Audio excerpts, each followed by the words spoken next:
wa ala ali Muhammad.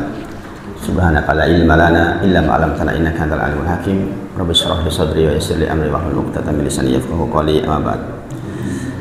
Bapak Ibu sekalian, tentu yang pertama kita bersyukur kepada Allah atas nikmat ingkang kita tampi. Kita dititipi nikmat yang sangat banyak, kesehatan khususnya. Mudah-mudahan kita bisa manfaatkan sebaik mungkin sehingga kita termasuk orang-orang yang punya laporan pertanggungjawaban yang baik yang tertulis dalam kitab yang hendak kita baca kembali nanti di yaumil akhir. Mudah-mudahan kita termasuk orang-orang yang bahagia yang menerima kitab dari sebelah kanan sebagai petunjuk bahwa kita akan mendapatkan hisaban yasiro insyaallah.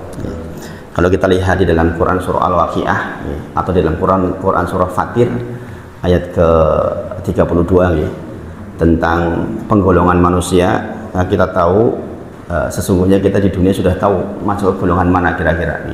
Karena di situ disebut tentang sifat-sifat orang yang sebelah kanan, orang yang di depan, dan orang sebelah kiri. Jadi nanti kita akan berdiri di sekitar arsy-Nya Allah Subhanahu wa taala. Sebagian orang dikatakan sebagai orang yang di sebelah kanan. Ini calon penduduk surga insya Allah. Kemudian yang di sebelah depan pasti masuk surga tanpa hisab. Yang sebelah kiri sebagian masuk surga, sebagian mampir dulu neraka. Tiga golongan ini adalah golongan orang yang disebut dalam Quran surah Fatir ayat ke-32. Mudah-mudahan kita sebelah kanan. Sepertinya kalau di depan sulit karena itu para anbiya.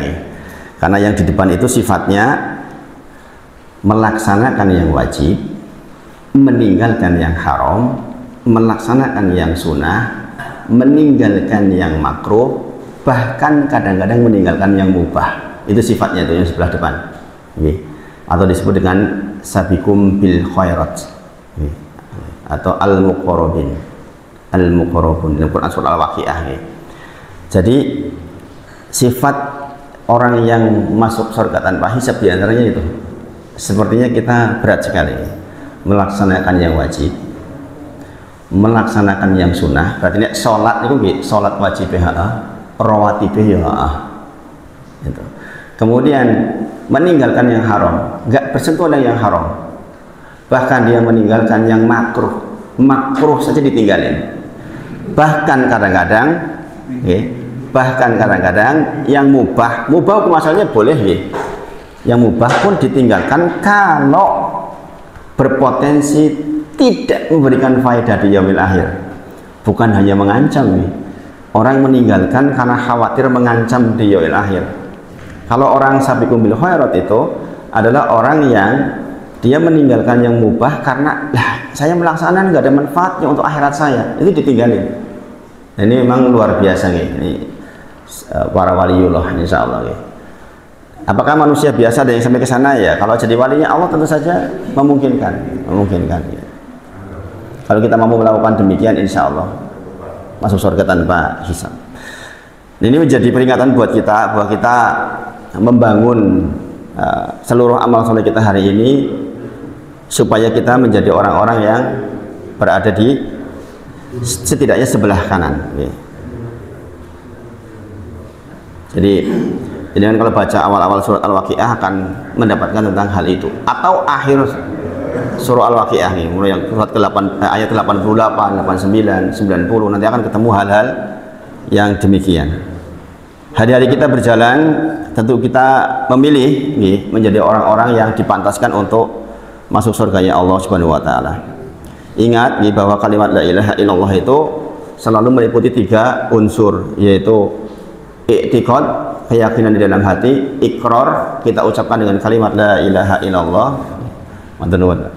Kemudian juga ada iltizam, yaitu keadaan di mana kita mengimplementasikan betul syarat dan rukunnya. Maka orang yang la ilaha illallahnya betul pasti dijamin masuk surga, sebagaimana sabda Nabi Muhammad SAW, man mata, barang siapa yang meninggal wahwa sementara dia ya'lamu, mengetahui, memahami, mengamalkan annahu la ilaha illallah, tentang kalimat la ilaha illallah, dakhalal jannah, pasti dia masuk surga.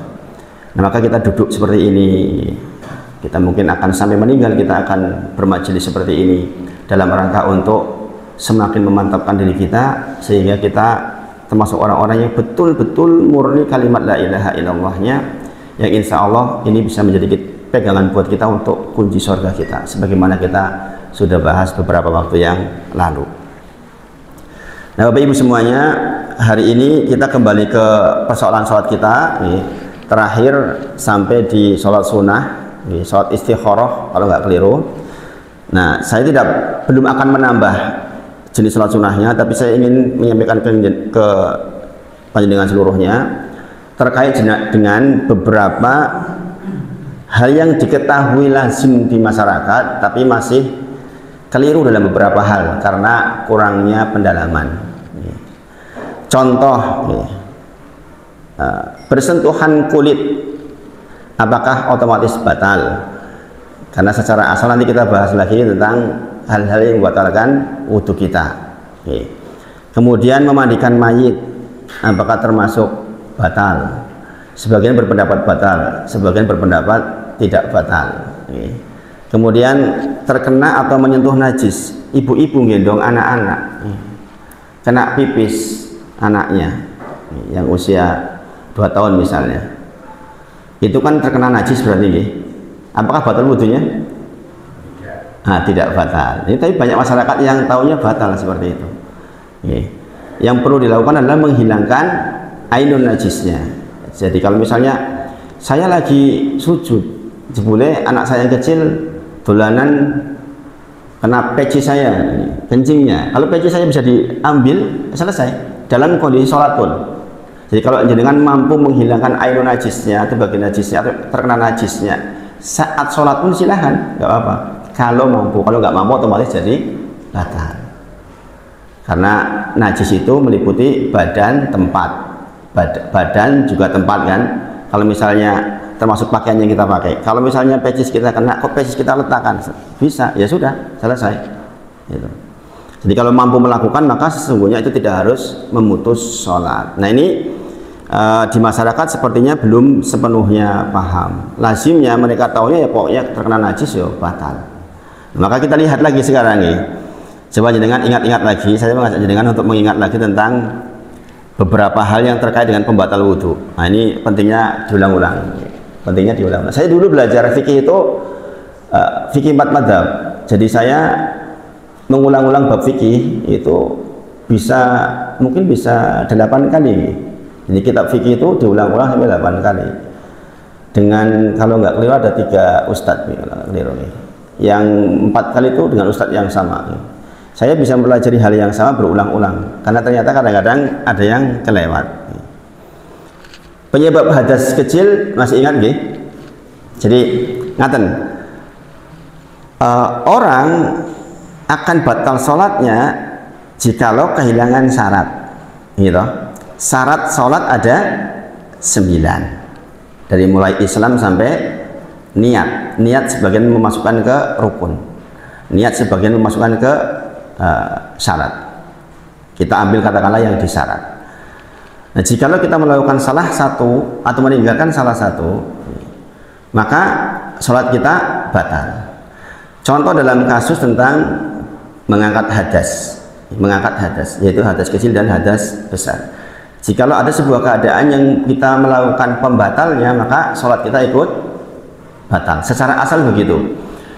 Cuma sekali lagi, kalau kita lihat dulu waktu kita pelajari ini tentang bersentuhan kulit, kadang-kadang ada yang menyebutkan pokoknya ada bersentuhan ya wis batal. Nah ini yang perlu dirinci supaya kita lebih mendalami tentang fikih sholat.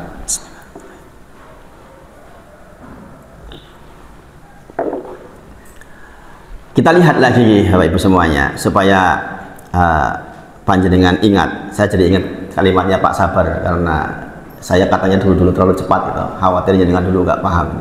Saya ulangi bahwa di antara pembatal wudhu itu adalah yang pertama apa? Kencing dan BAB. Ini kencing dan BAB. Apa dalilnya? Quran surah Al-Maidah ayat ke-6. Ya ayyuhalladzina amanu idza qumtum ila sholati faghsilu wujuhakum wa aydiyakum ilal marafiq.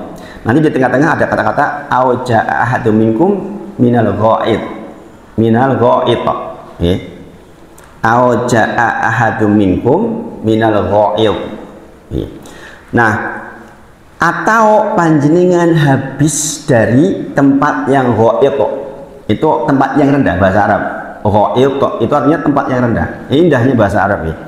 Bahasa Arab tuh nggak mengatakan apa panjenengan barbai sekang kakus gitu.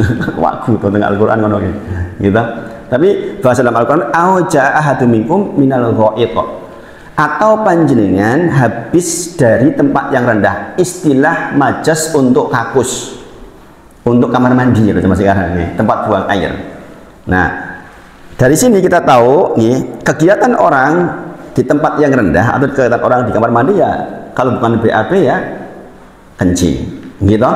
Nah, ini menjadi dalil bahwa BAB dan kencing itu menjadikan kita berhadas kecil.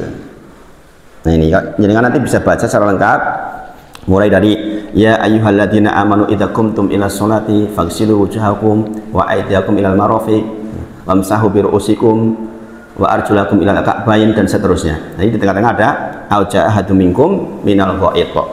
Nah, ini menjadi dalil bahwa BAB dan kencing itu membatalkan sholat. Ini saya ulang supaya apa, nanti kita jadi tahu ya, hal-hal yang bersinggungan dengan hal ini kok dianggap bahwa itu tuh membatalkan padahal bisa jadi tidak, itu maksudnya ya. Kemudian yang kedua atau masih dalam satu bab yang sama, yaitu kencing, BAB dan kentut. Ini kentut termasuk yang membatalkan. Kita sepakat hal ini. Termasuk kuif. Kuif itu kentut dari lubang vagina untuk perempuan. Sebenarnya kalau di dalam kitab fikihnya itu laki-laki pun berpotensi itu bisa, saya nggak tahu ya. Tapi di dalam kitab disebutkan bahwa laki-laki pun bisa mengeluarkan udara dari kemaluannya. Nih, semisal kentut, tapi saya belum sepenuhnya paham. Nih, mohon maaf kalau perempuan saya tahu, nih, karena istri saya sudah pernah melahirkan. Kadang-kadang setelah melahirkan ada hal-hal seperti itu. Nih. Ya seperti kentut persis. Nih. Kalau istilah syariatnya namanya kuif. Nih. Nah, itu diperselisihkan di kalangan para ulama, tapi saya termasuk mengambil pendapat nek kuif ya wudu wae lah. Gitu. Daripada kita tidak tentrem. Ibu-ibu kalau misalnya rasanya kok perpuk dari lubang vagina, maka sebaiknya ya wudu saja. Supaya tentrem maksudnya. Karena pendapat mazhab Syafi'i itu membatalkan itu. Di mazhab Hanafi tidak. Di mazhab Hanafi tidak. Nah, adapun dalil yang menunjuk tentang apa namanya? Dalilnya menunjuk tentang kentut itu adalah pembatal wudu atau nawakidul wudu, yaitu hadis dari Abu Hurairah. Ini kita agak lebih mendalami. Dulu kan tidak sebutkan di dalilnya satu-satu, saya sebutkan sekarang ini. Kita lebih mendalami. Sami'a Abu Hurairah yaqulu qala Rasulullah sallallahu alaihi wasallam la tuqbalu sholatu ahad la tuqbalu sholatu man ahdatsa hatta yatawaddau. Abu Hurairah mendengar Rasulullah bersabda, tidak diterima sholat seseorang ketika berhadas hatta yatawaddau, sampai kemudian dia berwudu, bersuci. Qala rajulun min Hadramaut, kemudian ada seorang laki-laki dari Hadramaut berkata, mal hadas ya Abu Hurairah, apa itu hadas ya Abu Hurairah? Maka dijawab, qala fusaun au turatun. Qala fusaun au turatun. Fusaun istilah untuk kentut yang tidak berbunyi, turatun untuk yang berbunyi. Nah, apa indikasinya? Indikasinya kalau nggak bunyi ya bau. Ini bau. Jadi kan kroso koyo sidik gitu, tapi bau. Biasanya lebih mampu nih.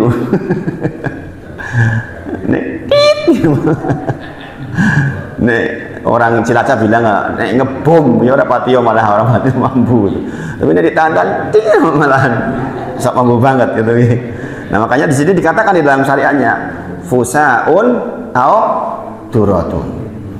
Ketika ditanya mal hadas ya Abu Hurairah, apa tuh hadas itu? Kata Rasul, kok nek berhadas enggak sah salatnya. Hadas adalah kentut yang berbunyi dan kentut yang tidak berbunyi, gitu. Jadi maka sepakat para ulama bahwa ini menunjukkan bahwa kentut itu menjadikan kita berhadas kecil. Mudah-mudahan bisa diingat-ingat. Yang nomor dua tentang pembatal wudhu, yaitu, nah ini juga penting dipahami, keluar mani, wadi dan madhi. keluar mani, wadi dan madhi. Mani itu adalah menjadikan kita berhadas besar pula, ya kan? Harus mandi karena keluarnya mani. Maka para ulama sepakat seluruh yang membatalkan hadas besar, yang menjadikan hadas besar, maka itu menjadikan hadas kecil. Maka mani disebutkan di sini. Dan ini satu paket antara keterangan mani, wadi dan madhi. Adapun wadi adalah sesuatu yang keluar ketika kita kencing, di air kencing kadang-kadang keluar agak-agak kental lengket sedikit. Nah, itu wadi. Kemudian madhi itu cairan yang keluar bersamaan dengan terangsangnya seseorang. Terangsangnya seseorang. Di perempuan bisa jadi ada orang bilang istilah pelicin. Jadi yang mendahului sanggama, maka biasanya ada percumbuan. Ketika bercumbu itu maka keluarlah madhi. Atau jenengan mohon maaf membayang-bayangkan terangsang, keluar madhi. Dan keluarnya madhi itu tidak membuat lemas. Beda dengan keluar mani. Ini demikian yang disebutkan dalam kitab-kitab fikih. Nah, baik wadi maupun madhi hukumnya adalah najis secara zatnya. Jadi madhi dan wadi itu najis secara zatnya. Artinya keluarnya madhi menjadikan benda yang tersentuh olehnya najis, maka harus dicuci. Sedangkan status terhadap hadas, dia hadas kecil. Saya dipahami sampai di sini ya. Dia menyebabkan berhadas kecil, tetapi zatnya sendiri adalah najis. Adapun mani adalah cairan yang keluar seiring dengan ketika seorang laki-laki dan perempuan berhubungan intim. Meskipun tentu saja bisa saja keluar tanpa berhubungan intim dengan cara yang tidak sah. Itu dulu sudah saya pernah bahas, misalnya naudzubillah dengan masturbasi dan yang semisal itu. Keluarnya mani terhadap hukum hadas menjadikan berhadas besar, maka wajiblah buat dia mandi. Tetapi hukum terhadap zatnya, hukumnya adalah suci. Sehingga kalau sarung panjenengan mohon maaf terkena air mani, orang mengenal sebagai sperma, maka tidak wajib untuk dicuci, mendesak misalnya jenengan ya. Ternyata sarungnya mungkui tok, sarungnya ternyata metak enggak kok, jebul ada cairan sperma, maka tidak perlu dicuci karena hukumnya adalah suci. Jadi kadang-kadang orang kan nggak pede, masa sih gitu, ya kan? Ya aku rasa lah itu. Ya kalau jenengan kebetulan sarungnya banyak nggak masalah gitu. Ya, anak-anak kos misalnya yang sarungnya terbatas, pilihannya kotor, mbah ringgo, dikubah garing tinggo, kubah garing tinggo gitu kan. Saya pernah mengalami itu ketika saya kuliah dulu. Saya masih ingat betul nih, saya itu hanya punya mungkin 3 kaos apa ya, 3 kaos, 3 baju, sarung ya cuma 2 Pak ya. Saya tuh kuliah tuh nggak pakai sepatu saya tuh. Saya nggak punya sepatu dulu. Ada sepatu tapi dalam seminggu itu saya nggak lengkap pakai sepatu. Jadi kadang pakai sepatu dicuci ya saya pakai sandal. Kadang-kadang saya pakai sandal jepit. Jadi ada mahasiswa UGM pakai sandal jepit saya Pak. Itu. Dulu begitu demikian memang adanya. Jadi saya betul-betul karena saya nggak minta lagi ke orang tua sama sekali dulu. Ketika kuliah itu benar-benar ya cari sendiri, ya bertahan sendiri. Ya sarung barang mewah waktu itu. Untuk punya sarung yang selalu bersih itu barang mewah. Ini netesnya sampai sini nih.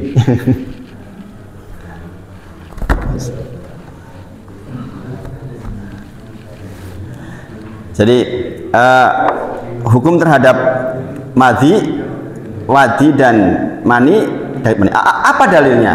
Nah, kita sekarang baca dalilnya. Terkait dengan madhi dan wadi, ini hadis dari Ali bin Abi Thalib radhiyallahu anhu. Ali bin Abi Thalib itu mantunya Rasulullah SAW, suaminya Fatimah, yang menjadi bapaknya Hasan dan Husain. Dari sinilah Rasulullah punya keturunan sampai hari ini. Nah, di sini disebutkan kata Ali radhiyallahu anhu, kuntu rajulan madaan.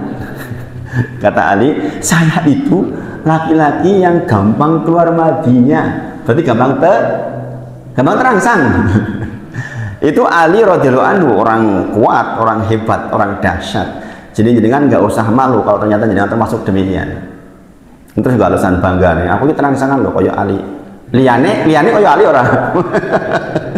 Giliran koyo konone koyo Ali seneng gitu. Liane pemberaninya dan lain sebagainya koyo Ali apa orang. Ini Ali akan kuntu rajulan madaan. Sesungguhnya saya adalah seorang laki-laki yang mudah sekali untuk terangsang keluar madinya. Ini aku harap takon kalau Rasulullah izin. Sebab kedudukan Fatimah sebagai istri saya mantunya Rasulullah. Maka kemudian dikatakan fa amartul Miqdad. Kemudian saya minta Miqdad untuk bertanya kepada Rasulullah SAW. Kemudian Rasulullah menjawab, yaghsilu dzakarahu wa yatawaddau. Maka ini kata-katanya ini, yaghsilu dzakarahu, itu suruh tuh gitu, Ali suruh mencuci kemaluannya. Kemudian wa yatawaddau, dan berwudulah. Kata-kata cuci kemaluannya berarti ini menunjukkan zat madi itu najis, sebab perintahnya Rasulullah dikatakan yaghsilu dzakarahu, bersihkan tuh, cuci tuh gitu. Sehingga ini menjadi dalil bahwa madi itu hukumnya adalah najis terhadap hadas kecil, karena perintahnya watawaddau, bukan disuruh huslu. Rasulullah nggak menyuruh mandilah, bukan, tapi wayatawaddau, berwudulah. Dari sini kita tahu bahwa madi hukumnya adalah hadas kecil. Adapun zatnya adalah najis. Sedangkan wadi semisal dengan madi, sehingga perlakuannya sama dengan madi. Ibnu Abbas mengatakan mengenai madi dan wadi, adapun mani maka diharuskan untuk mandi. Sedangkan wadi dan madi, Ibnu Abbas mengatakan cucilah kemaluanmu lantas berwudulah sebagaimana wudumu untuk sholat. Nah, ini dari sini kita tahu, ini menjadi pendalilan bahwa hukum terhadap madi, wadi dan mani semuanya menjadikan berhadas kecil, mani berhadas besar sekaligus berhadas kecil. Jadi itu nih, dari situ kita tahu beberapa keliruan bisa kita jawab. Jadi dengan memang betul-betul terkena sperma ya sudah, nggak masalah. Kemudian yang ketiga yang menjadikan pembatal wudu adalah tidur lelap. Dulu kita sudah pernah bahas apa definisi tidur lelap, yaitu tidak mendengar suara sama sekali. Kemudian yang kedua, tidak merasakan benda jatuh dari tangannya. Jatuh nih, pegang sesuatu. Dan dengan itu satu. Turun itu. Niku turun itu. Niku bukan turun itu. Nah, jadi tidur yang dimaksud membatalkan adalah yang asli bau. Meneng. Nah, termasuk juga di dalam kitab disebutkan, termasuk juga kalau yang jatuh yang dari mulutnya alias ngiler. Ngiler. Tes meneng gue. Tes meneng gue. Lah niku turu tenanan. Tapi nek tes itu belum. Terus salaman karo wong, ujung mampu nanti. Nah itu jadi tidur yang membatalkan sholat adalah tidur lelap. Sebenarnya dulu kita sudah pernah bahas ada 8 pendapat terkait ini, tapi kemudian kesimpulannya kita mengarah ke sini ini biar kita ringan. Baik dalam kondisi berdiri, berbaring, rukuk, sujud atau duduk. Karena ada pendapat yang mengatakan kalau duduk itu kan menutup saluran. Tidur dalam kondisi menutup saluran sehingga tidak berpotensi berhadas. Tapi kita kembali ke hukum asal bahwa duduk lelap banget ya tetap lah gitu. Daripada beresiko. Makanya kalau jenengan Jumatan melihat orang kok nah itu ya dia harus wudu itu. Nah, sudah ngorok gimana? Bismillahirrahmanirrahim. Nah, kemudian apa dalilnya terkait dengan ini? Ini adalah hadis dari Anas bin Malik. Uqimatis sholatu wan nabiyyu sallallahu alaihi wasallam yunaji rajulan. Ditegakkan sholat, hendak ditegakkan sholat, tetapi kemudian Rasulullah wa Nabi sallallahu alaihi wasallam yunaji rajulan, berbisik-bisik dengan seseorang. Berbisik-bisik dengan seseorang. Falam yazal yunajihi hatta nama ashabuhu. Kemudian Rasulullah itu bercakap-cakap lama, sampai para sahabat itu tertidur. Kemudian summa jaa fasola bihim. Kemudian Rasulullah datang dan Rasulullah mendirikan sholat. Para sahabat pun ikut. Nah, ini para ulama menyebut tidur di sini adalah tidur yang tidak memenuhi syarat tadi. Jadi turu-turu ayam lah, gitu. Yang tadi, yang kalau jatuh ya masih kroso. Artinya para sahabat menunggu Rasulullah lama sampai ketiduran, tapi tidurnya tidur yang tidak lelap. Kemudian dari Qatadah radhiyallahu anhu dikatakan bahwa ia pernah mendengar Anas bin Malik, mendengar Anas berkata. Dari siapa? Dari Anas. Kalau dari Anas berarti insya Allah sahih kan? Karena ashabu Rasulullah sallallahu alaihi wasallam. Adapun para sahabat Nabi Muhammad sallallahu alaihi wasallam suatu ketika yanamuna, dalam kondisi tertidur, summa yusoluna, kemudian sholat bersama kami, wala yatawaduna, kemudian kami itu enggak wudu dulu. Ketika ini kondisi berangkat sudah wudu, qala qultu sami'tahu min Anasin, qala i wallahi, benar kamu dengar dari Anas? I benar, wallahi demi Allah memang benar demikian. Nah, ini menunjukkan bahwa para ulama mengambil dalil ini kemudian menggabungkan, menjamak, sehingga menyimpulkan bahwa tidur itu dua macam maksudnya tuh. Tidur yang membatalkan dan tidur yang tidak membatalkan. Sampailah pada kesimpulannya kita sebut di depan. Makanya ini maksudnya apa pembahasan ini? Nek turune urung memenuhi syarat itu ya orang wudu rapopo. Itu. Jangan mempersulit diri maksudnya. Jangan anggere turu pokoknya wudu, itu bukan begitu maksudnya. Paham nggih? Paham nggih? Ini sebenarnya subbab judul ini lebih tepatnya kesalahan-kesalahan di dalam sholat. Ini masuk dalam bab ini. Nanti ada jumlahnya banyak banget. Nih, kesalahan-kesalahan di dalam sholat. Ini kesalahan yang timbul terkait dengan mengangkat hadas. Ini yang kita bahas. Makanya nanti banyak sekali sebenarnya hal-hal. Nangis, lagi sholat boleh enggak? Misalnya, ya kan? Pernah nggak jangan lihat imam? Gitu sampai gitu. Ya nggak tahan. Apakah boleh? Nah, itu nanti pembahasan ketika bab rukun, kesalahan-kesalahan dalam rukun atau kesalahan pengetahuan lazim di masyarakat di dalam rukun. Nanti kita bahas insya Allah. Jadi sinau sholat ini oke tenan ini. Sinau sholat oke tenan nih. Karena memang sholat itu hal yang akan pertama dihisab di yaumil akhir. Barang siapa yang baik sholatnya maka baik pula yang lain. Barang siapa yang jelek sholatnya maka jelek pula yang lain. Maka mempelajari sholat memang menakjubkan. Hanya saja saya selalu menyeling-nyelingi fikih dengan akidah, harapannya supaya jenengan itu tergugah. Kita kembali barusan bahas tentang syarat la ilaha illallah, tentang hubbi. Harapannya apa yang kita bahas seperti ini itu terimplementasikan. Itulah kenapa saya selalu mengembangkan syarah kitab dengan pengetahuan yang komprehensif. Saya bukan termasuk ustadz yang hanya bacain syarah kitab.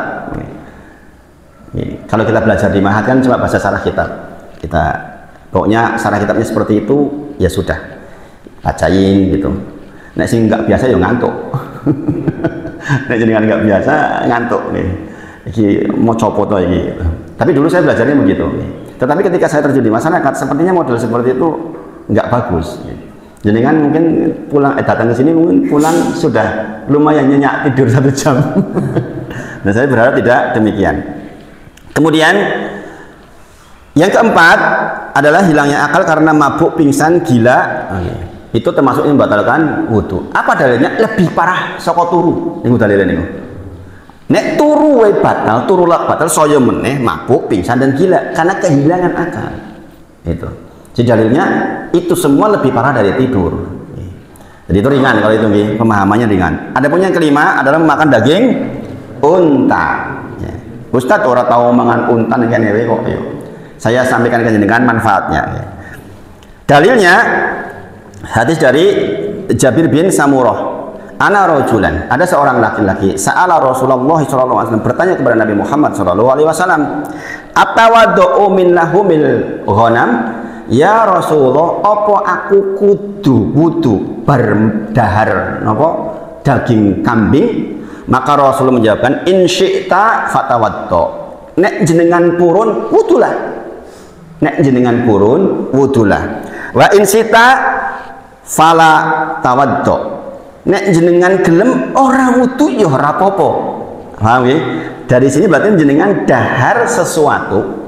Di sini yang sesuatunya adalah daging kambing, tidak membatalkan wudu. Nek jenengan ora puas aku ora wudu, kata Rasul, fa in syi'ta.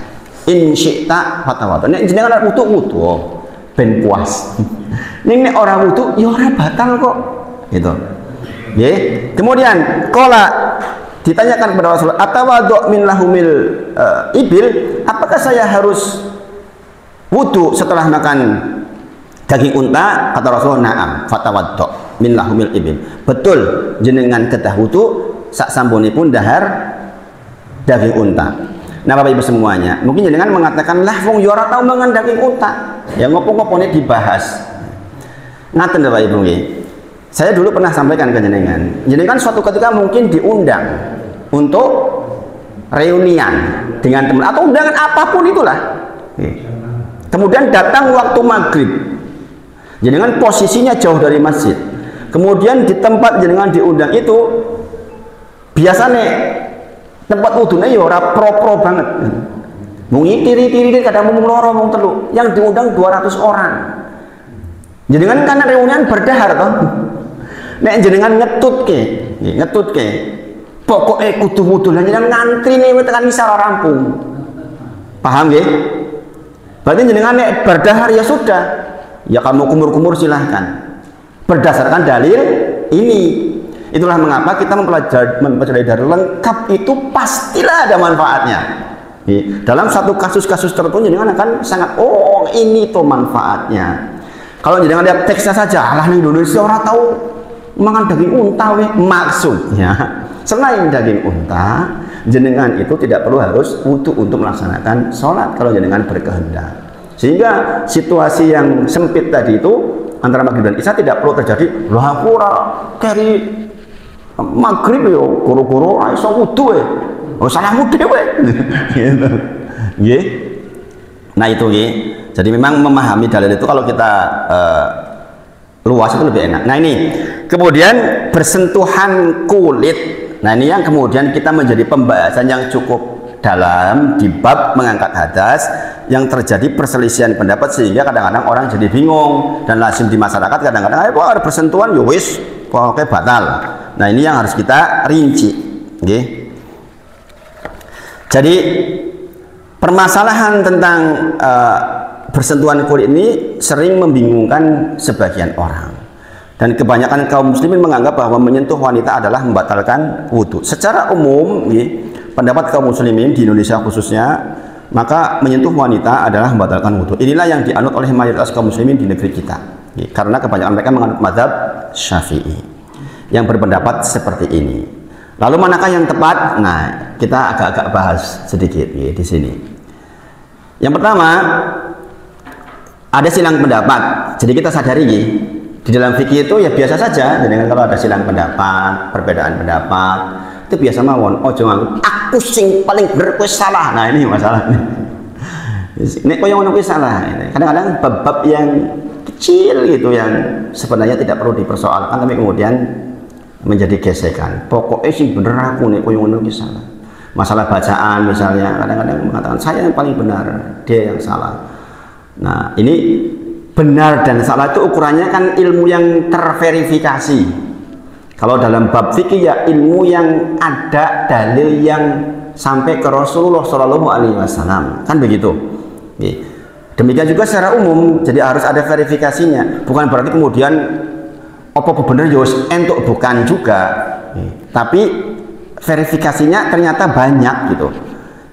Ternyata banyak, bukan hanya satu itu gitu. Ada beberapa. Pendapat pertama, menyentuh wanita membatalkan wudhu secara mutlak. Pendapat ini dipilih oleh Imam Syafi'i, Ibnu Hazm, juga pendapat dari Ibnu Mas'ud dan Ibnu Umar. Ibnu Mas'ud dan Ibnu Umar, jadi kan orang-orang hebat kan. Ibnu Umar itu anaknya Umar bin Khattab. Itu berpendapat pokok enek sentuhan yo batal. Jadi nanti ini kembali ke dalil Quran surah Al-Maidah ayat ke awlamastumun nisa, atau engkau telah menyentuh wanita. Nah, menyentuh di sini yang kemudian disoal. Maka kita harus paham ini supaya nggak bingung. Pendapat yang kedua, menyentuh wanita tidak membatalkan mutlak wudhu secara mutlak. Pendapat ini dipilih oleh Abu Hanifah. Jadi di mazhab Abu Hanifah persentuhan nggak batal. Di mazhab Syafi'i mutlak batal. Padahal ini sama-sama Ahlus Sunnah wal Jamaah. Jadi Muhammad bin Al Hasan Asy-Syaibani, Ibnu Abbas termasuk berpendapat tidak batal, karena Ibnu Abbas berpendapat awlamastumun nisa itu maksudnya berhubungan badan. Nah, kalau kita lihat derajat sahabat di dalam masalah tafsir, ya, maka Ibnu Abbas itu menduduki tempat yang lebih tinggi. Ya. Walaupun sekali lagi nanti di kesimpulannya, ya, jenengan boleh ambil yang paling aman. Ya. Paling aman berarti yang batal lah, paling aman itu, karena ada pendapat yang batal, ada yang tidak. Tapi nek jenengan mau kehati-hatian, pendapat batal itu sebenarnya lebih nyaman. Meskipun nek jenengan kajian yo bingung tenan niku. Ya, maka ada istilah pindah madzhab, ya kan? Bagi orang yang meyakini batal, nek orang sentuh-sentuhan pripun? Ya kan? Karena banyak orang. Nah, itu nanti pindah madzhab sedikit. Gitu.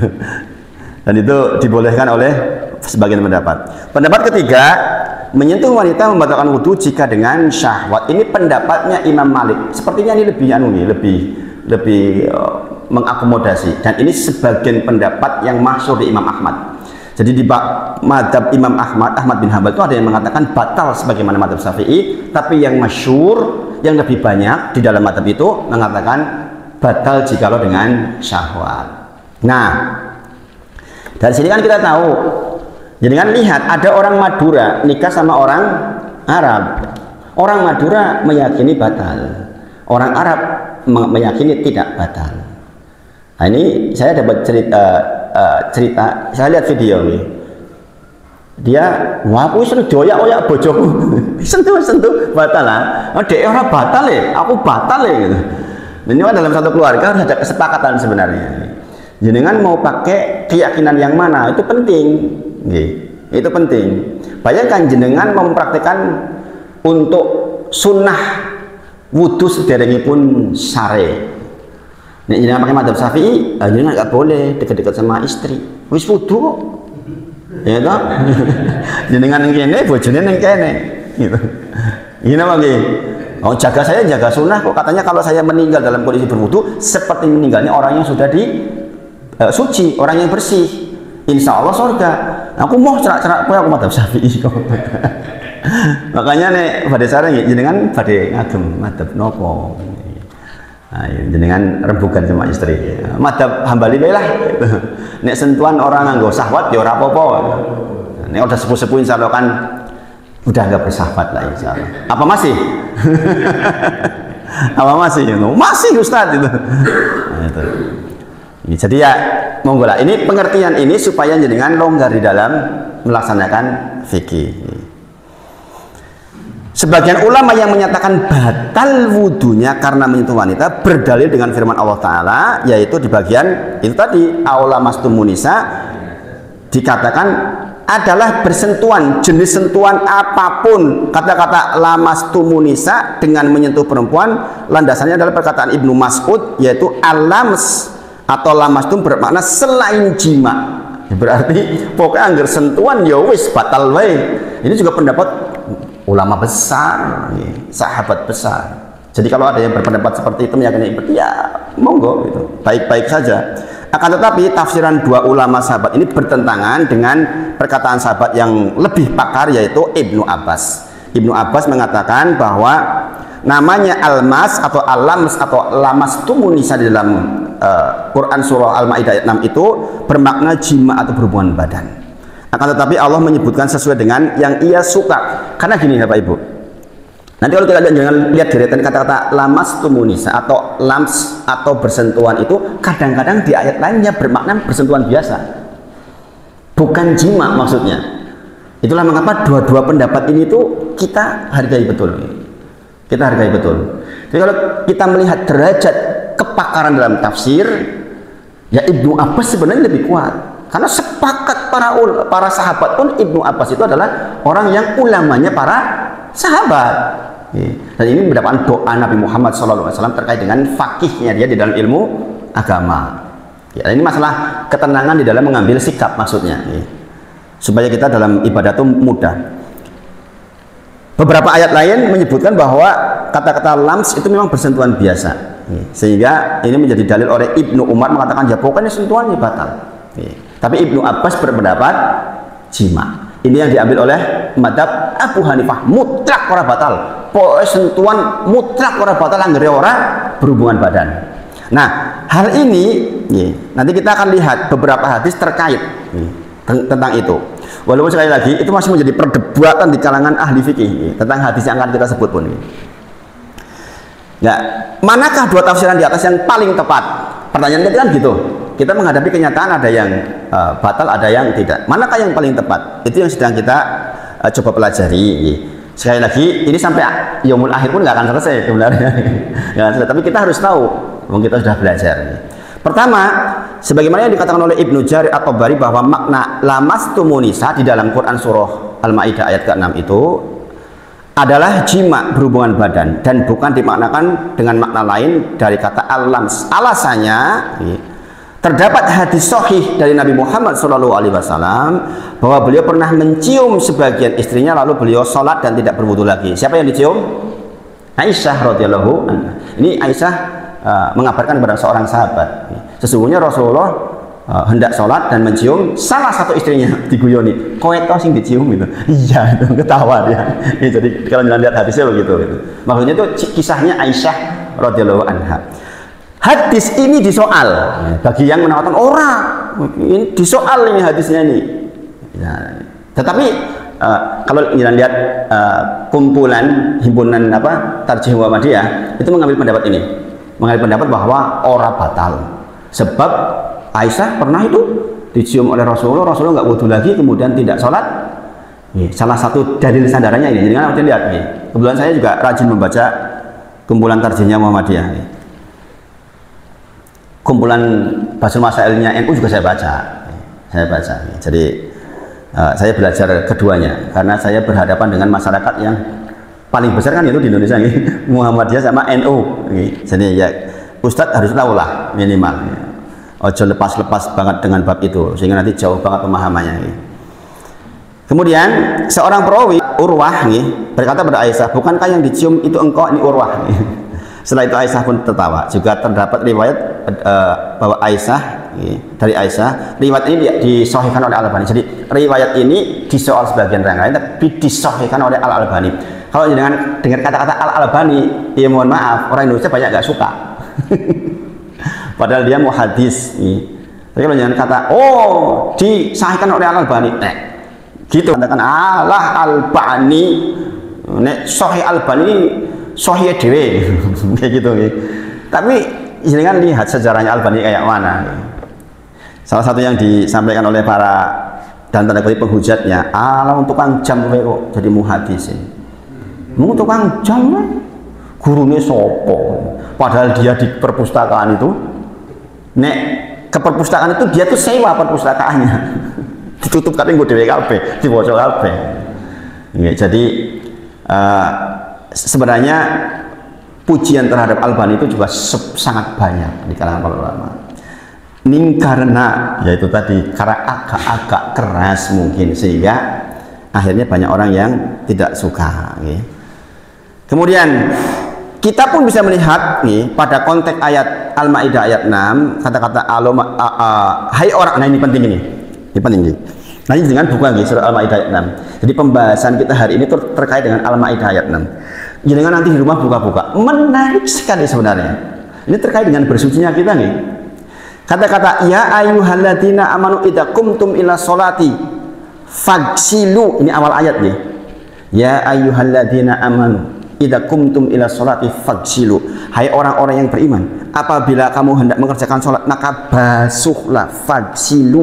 Nah, dalam ayat ini disebutkan mengenai toharoh, fagsilu, bersuci dengan air dari hadas kecil.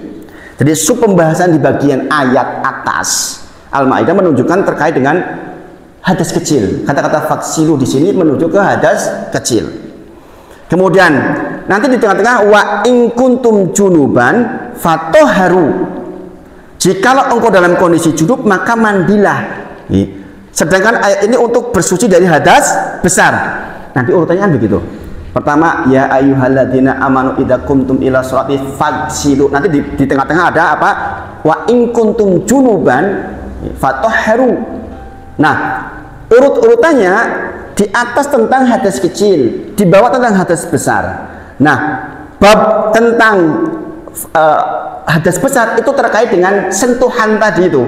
aulamastumunisa itu berkait dengan perintah wa in kuntum junuban fatahharu, sehingga para ulama menyimpulkan oh nek ngono berarti lamastumunisa atau pegang atau bersentuhan wanita itu adalah jima, karena dipisah nih bagian atas membahas hadas kecil berarti pembatal wudhu, yang di bawah pembatal tentang hadas besar, itu maksudnya.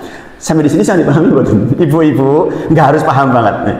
Ini saya katakan agak mendalami sedikit. Jadi ini kan sudah kita bahas sebenarnya waktu kita bahas dulu. Ini adalah lanjutan pembahasan lebih dalam supaya jenengan paham betul. Jenengan ngajinya udah lama, gitu kan? Harus lebih pinter. Gitu. Jadi agak sedikit mendalami ayat per ayat. Kemudian lalu setelah itu Allah menyebut di dalam urutan ayatnya.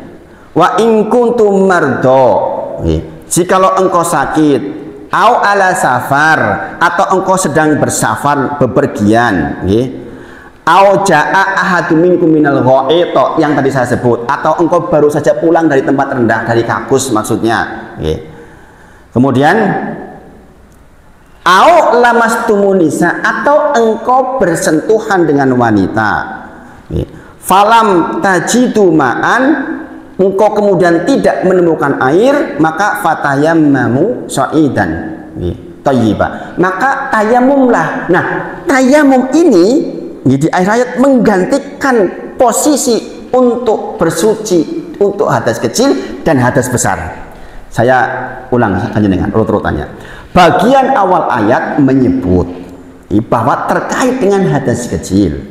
Di bagian tengah-tengahnya menyebut tentang hadas besar. Kemudian kalau nggak ada air nih disebutkan dua-duanya, berarti terpisah maksudnya. Sehingga aulamastumunisa di situ menunjuk kepada hubungan badan, itu maksudnya. Ini bagi yang mendukung bahwa sentuhan boten batal, anggere ora berhubungan badan. Gitu. Mumet boten? Mumet boten? Intinya begitu ibu-ibu. Saya sampaikan karena supaya jenengan lebih pintar. Dulu ketika belajar di Mahat begini.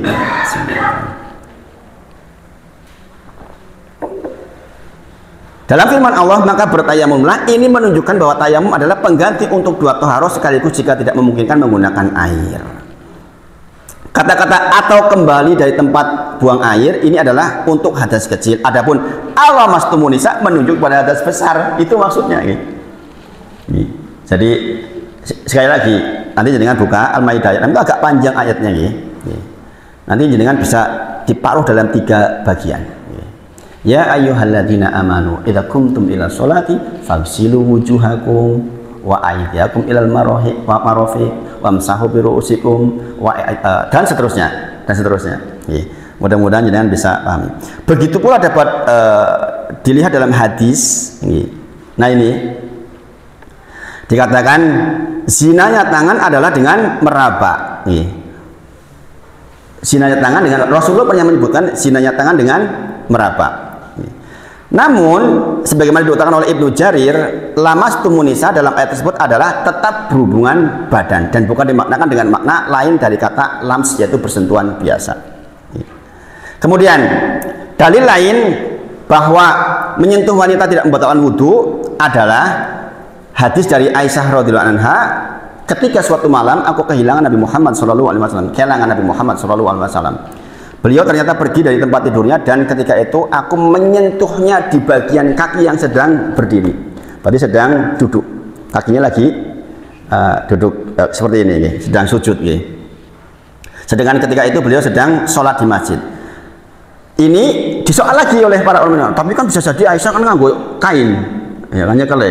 Ini kok ya mungkin toh, mau golek wong terus datang golek kain di situ gitu, kan ya mungkin, paham toh? Nah ini menjadi penguat bahwa berarti sentuhan orang batal dong, gitu. Kemudian aku pernah tidur di hadapan Rasulullah SAW dan kedua kakiku di arah kiblat. Ketika ia hendak sujud, ia meraba kakiku lalu aku memegang kaki. Nah ini hadis ini oleh bagi yang mendukung untuk batal, hadis ini pas musim adem atau musim panas nih, sampai dibahas seperti itu. Nek musim adem karuan nganggo selimut, wah berarti itu kalau ya apa-apa. Sampai seperti itu para ulama menyebut itu, gitu. Jadi ya sekali lagi ini perselisihan pendapat yang jenengan nanti silahkan. Nah kesimpulannya, bagi ulama yang menyatakan wudhu batal karena bersentuhan dengan lawan jenis, syaratnya adalah satu, kalaulah pun batal, satu, bersentuhan kulit dengan kulit, tidak ada penghalang. Yang kedua, bersentuhan laki-laki dengan perempuan dan sudah sama-sama dewasa. Dengan yang bukan mahram, itulah mengapa timbul bahwa persentuhannya ini nanti turunannya persentuhan istri, berarti batal dong, wong bukan mahram kok. Ini kan disyaratkan nih. Kalau begitu kesimpulannya, bersentuhan itu menjadi batal dengan beberapa syarat. Satu, laki-laki dengan perempuan sudah sama-sama dewasa. Kemudian bukan mahram. Istri mahram bukan istri. Ini mahram nggak boleh dinikahi. Ya kan? Istri itu bukan mahram. Itulah mengapa di madzhab Syafi'i istri itu disentuh ya batal menurut madzhab Syafi'i, bukan mahram. Ya kan? Bukan mahram. Nah, makanya sering saya katakan bersentuhan laki-laki dan perempuan sudah sama-sama dewasa. Dulu seperti sering saya katakan, laki-laki berangkat ke masjid, Pak Pardi ke masjid, Pak Pardi orang gerap ya, kalau sawo-sawo takoni, ibu-ibu di jalan, oh enggak bu, ibu-ibunya pegang anak kecil, dipegang, ayo men ya koi, gitu. Batal enggak Pak Pardi? Enggak batal yang dipegang anak kecil, batal kalau yang dipegang ibunya. Sekaligus ditinju itu. Itu niat itu. Jangan begitu ya Pak Pardi. Itu ya, jadi pilihan batal ini tentu saja lebih hati-hati dan terhindar dari perselisihan ulama. Jadi mencari aman dari perselisihan itu adalah sunnah. Mencari aman dari perselisihan itu bagian dari sunnah sebagaimana kita pelajari di hadis arba'in dulu. Ini jangan masih ingat tentu saja. Nah, jadi tetapi ini syaratnya. Jadi enggak asal sentuhan batal, adalah sentuhan yang seperti tadi. Nah, mudah-mudahan ini membantu panjenengan yang mungkin masih punya keyakinan yang agak-agak sedikit berbeda, sehingga jenengan bisa lebih tenteram di dalam melaksanakan atau menjaga wudhu jenengan, insya Allah. Karena bagi orang yang punya konsentrasi menjaga wudhu ini persoalan penting Bapak Ibu. Ada orang jamaah saya yang selalu jaga wudhu, pokoknya batal dia wudhu dia sholat, pensiunan terus pekerjaannya santai. Ya, jadi kalau batal wudhu, sholat syukur wudhu, batal wudhu, sholat syukur wudhu. Kebayang nggak kalau batalnya pakai yang mudah banget? Nah, ini kan repot. Nah, ini mudah-mudahan bisa menjadi panduan kita di dalam melaksanakan ibadah kita, Bapak Ibu semuanya. Masih terlalu cepat mungkin bahasa saya saya ngerem-ngerem agak susah karena memang asalnya begitu. Mudah-mudahan bisa dipahami. Saya shooting biar ada rekamannya biar bisa dilihat ulang. Demikian Bapak Ibu semuanya, mohon maaf jika ada yang kurang pas di hati, mohon doanya mudah-mudahan seluruh urusan menjadi baik. Saya juga lagi banyak urusan di bulan hari ini insya Allah, semoga Allah mudahkan. Wa akhiru da'wana alhamdulillahirabbil alamin. Assalamualaikum warahmatullahi wabarakatuh.